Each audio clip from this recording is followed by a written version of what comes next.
Morning, everybody. It's a cool, brisk Monday here in Louisiana.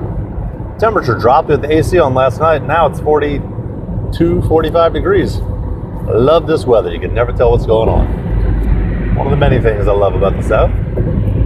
So, good weekend. Almost broke my hand and my knee and my ankle.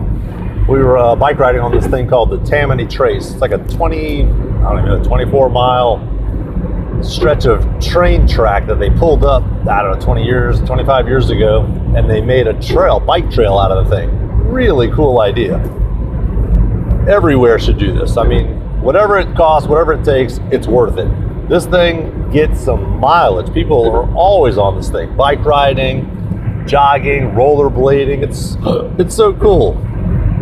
No motorized vehicles though, so actually got to get some exercise on this thing.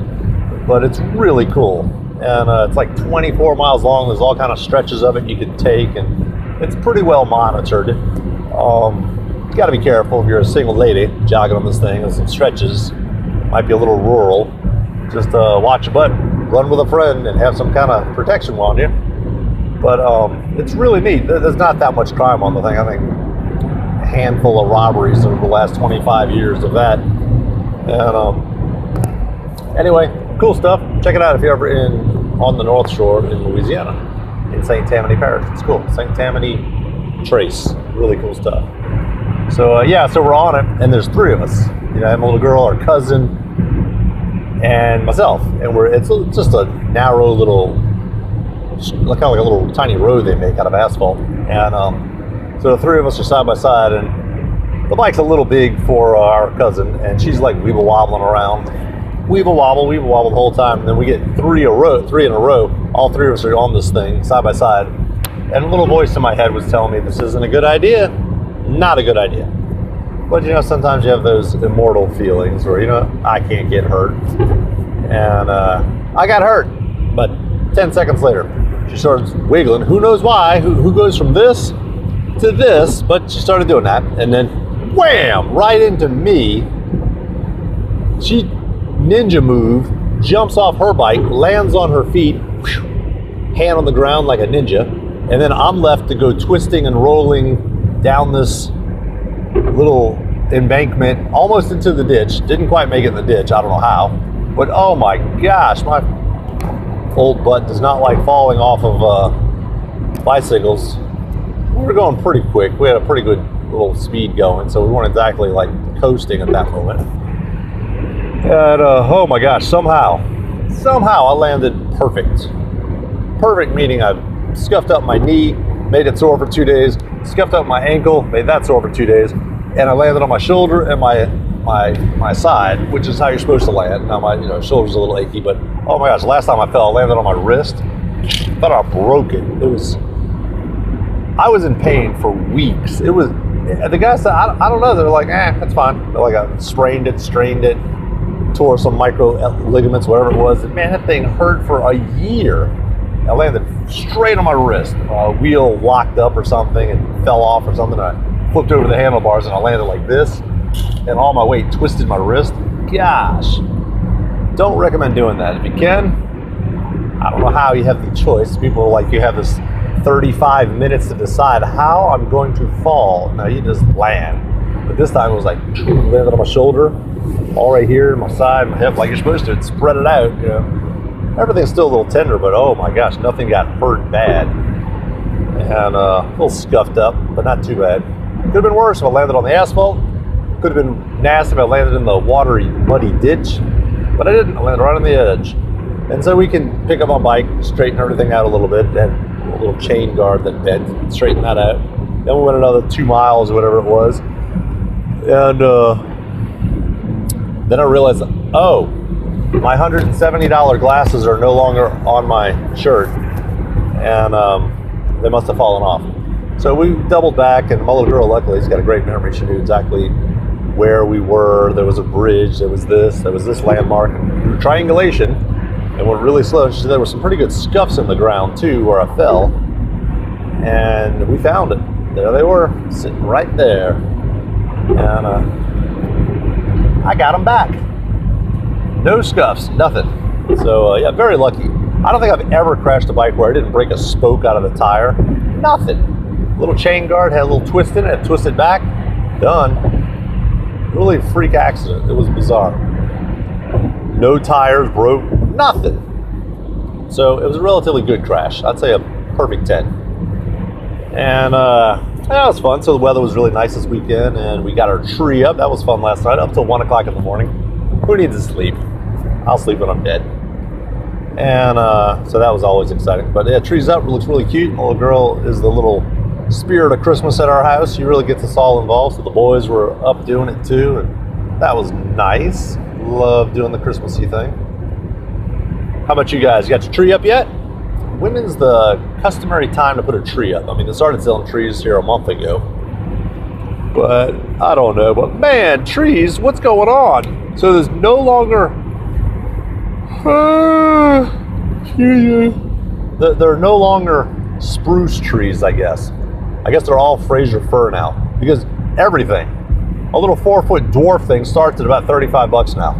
A little joke, a little tree in a pot like this big, it's like $25, $27. I'm like, what reality did I wake up in? Because last year they were $20 for a nice little size spruce. Now, no more spruce. Oh, people can't get scratchy. Oh, it's scratchy. I'm like, well, who cares? You put up the ornaments, you're done. You don't touch the stupid tree for the rest of the season. Anyway, long story short, they had like little tiny 5-foot trees for like $45, $65. I'm like, you gotta be kidding me. The big boys were all at like 100, 150. I'm like, good Lord, crazy. And that's at Home Depot and Lowe's. Well, the tree farms are about $65 for the equivalent of a $35 tree at Lowe's and Home Depot. But those trees are so tiny, if you haven't gone yet, you're in for a rude awakening if you want something large, unless you want to drop $100, $150 on it. But yeah, crazy. I'm like, okay, well, trees just went up $20 from last year. Like everything else, I guess. Up and up and up and up. So anyway, what else? Oh yeah, fun times this weekend. So for the past week, I've been washing our laundry at my mother's house. And because my washing machine would not drain, okay, I'm thinking, okay, the stupid pump burned out, whatever. I'll open up the pump. There's a tiny little piece of bamboo from a clothes basket that I had, like just floating around. And I'm like, oh, I guess that jammed up the motor, burned it out, whatever. You know, turned it on, ran it, didn't hear anything. Nothing was moving, nothing pumped. So I guess it burned out the motor. So Pops orders me a motor, $22 for a new motor. Comes in, plug it in, same deal. I'm like, what? Nothing? So I take off the hoses, which I should have done first.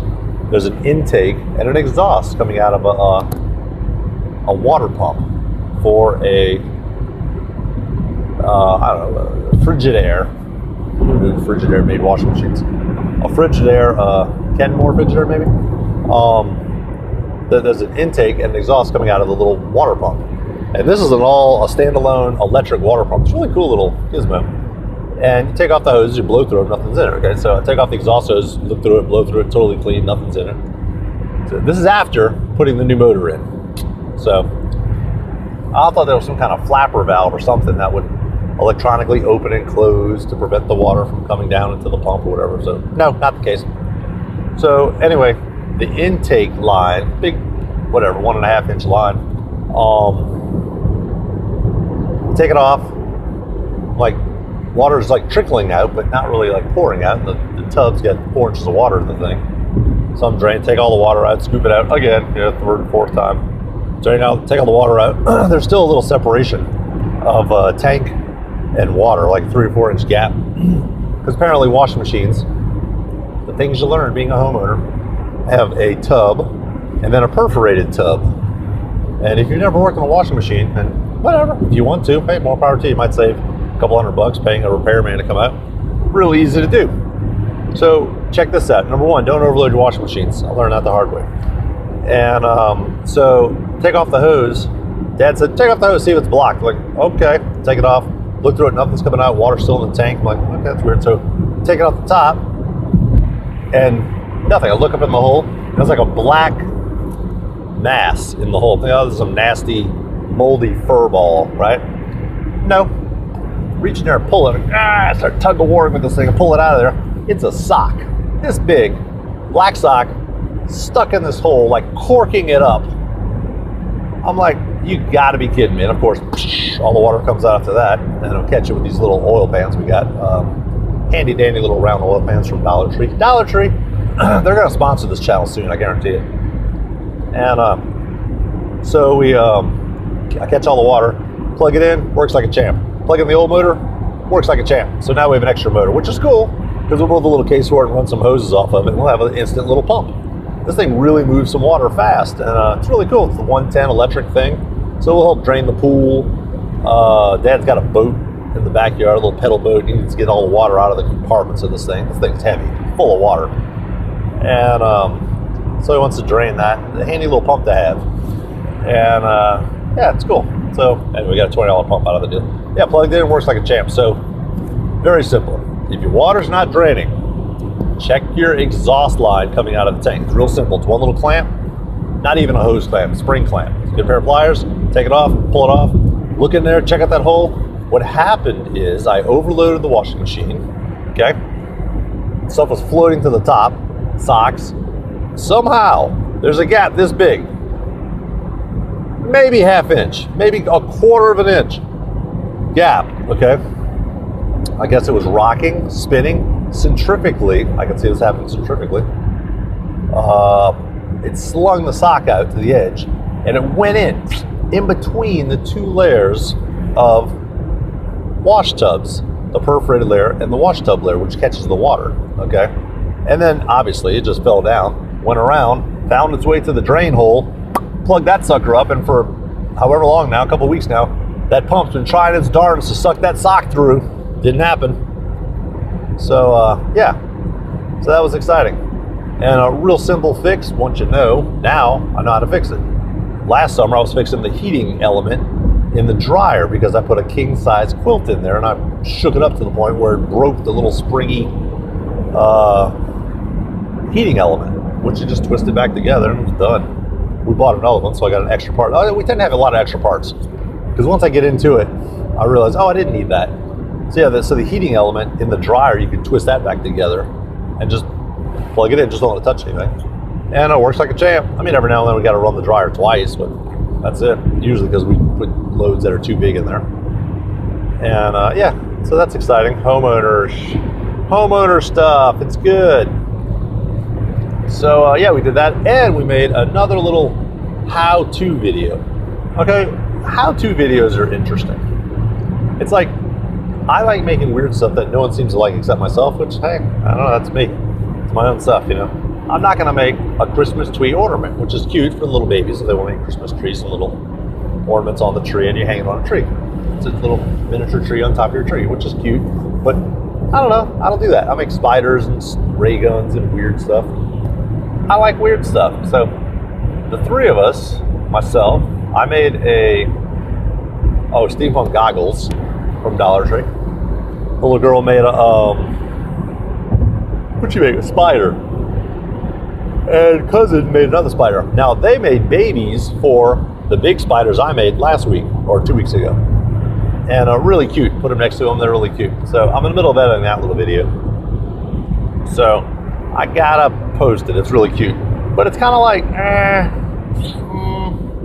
it's such a wide shot, you don't really see what's going on, but I guess you can see the mess on the table, if that's something, you know. You'd see all the materials we use, which is like $5, maybe $8 worth of stuff from Dollar Tree, just a bunch of plastic forks and knives and Christmas ornaments. And I guess you'd have an idea, but it's not like it's such a tight shot you're really seeing. I think my last video I posted DIY spiders, you know, and it's like, I don't know, it just seemed mighty wide for a how-to, you know, but really it's just a bunch of plastic stuff you're hot gluing to other stuff, so it's not like there's a rule you have to follow. Just get a bunch of shiny stuff and glue it together. Make it look like a spider, I don't know. I kind of oversimplify things. Back when I was doing the art shows with my brother, the steampunk shows, you know, I'd have a little array of robots and trinkets and ray guns and dragonflies and stuff like that, just lots of stuff. And people are like, this is so cool, where do you get your inspiration from? Like, I like making insects. And it's like, I don't know. It's like, you know, art is unfortunately, to be a successful artist, I guess like anything, any business, you got to sell it. Like it's not like, you know, if you're a car dealer, you got to do a song and dance about the car. This is the greatest car in the world. I can see you in it. It's fantastic. All that stuff. It's sort of like that with art. I hate, it's tacky and horrible to say it, but you got to do a song and dance to sell that art. You know, my brother, he works and he's passionate. He drinks the Kool-Aid. He loves his steampunk. He just loves it. That's his reality. It really is his reality. That's the difference. You know, with me, I'm like, I'm gluing old light bulbs to a piece of wire to make it look like a bug. I don't know. It looks like a bug. You know, it's like, it's fun. It's a hoot. And I guess I would like to, like, if people want to teach a class how to do it, but it's like, for me, it's just making fun trinkets, you know? So I called my little company the Trinketry, and my company. It's so funny, if you put something on a business card, it's an instant company, you know? Not registered, not an LLC, you know, nothing, not incorporated, but it's a company. It's on a business card. I must have 35 business cards. I'm gonna do a frame of all my business cards over the years. I think my very first one was an airbrushing company where I would airbrush paint shirts and stuff. But yeah, fun times. So yeah, we did that little tutorial, so I might be posting that one soon. I want to polish up a little bit. We did a little time lapse and it's fun. I don't know. It seems to be my most popular video. How to do steampunk goggles and spiders. I don't know. It's weird. So anyway, that was fun. So we had a good Thanksgiving. Ate too much. I didn't quite gain the 30 pounds I was trying for, but I came close. Pants are snug. And off to work this morning. Nice challenging day ahead. So that's it for me, peeps. I hope you guys had a fun holiday. Come on, coffee. Kick in, coffee. So anyway, I'm gonna have to try some Peter McKinnon's coffee. Good stuff. He seems to be a real coffee aficionado. He loves his coffee. I don't know about aficionado, but he certainly just loves his coffee. He's got his own brand now. He partnered with a company and they tried samples and tweaked it and adjusted it and got it just the way he likes. So I might try one of his, what do you call it? A magic hour. That might be the one I'll try. It sounds fun. So, super cool dude. Love his stuff. If you haven't checked it out, Peter McKinnon, awesome stuff. Check him out if you've never seen him. This dude's, I think he's approaching 2 million subscribers and he deserves it. This guy puts the time in. He does a great job and just really fun and likable. Good dude. But check him out, and I might try some of his coffee. If it ain't ridiculous. I mean, come on here, I ain't dropping 50 bucks on a bag of coffee. When you can get it for $1 at the racetrack and watch it grind right in front of you. Fancy. So, yeah. Anyway, that's it for me. Y'all have a good one.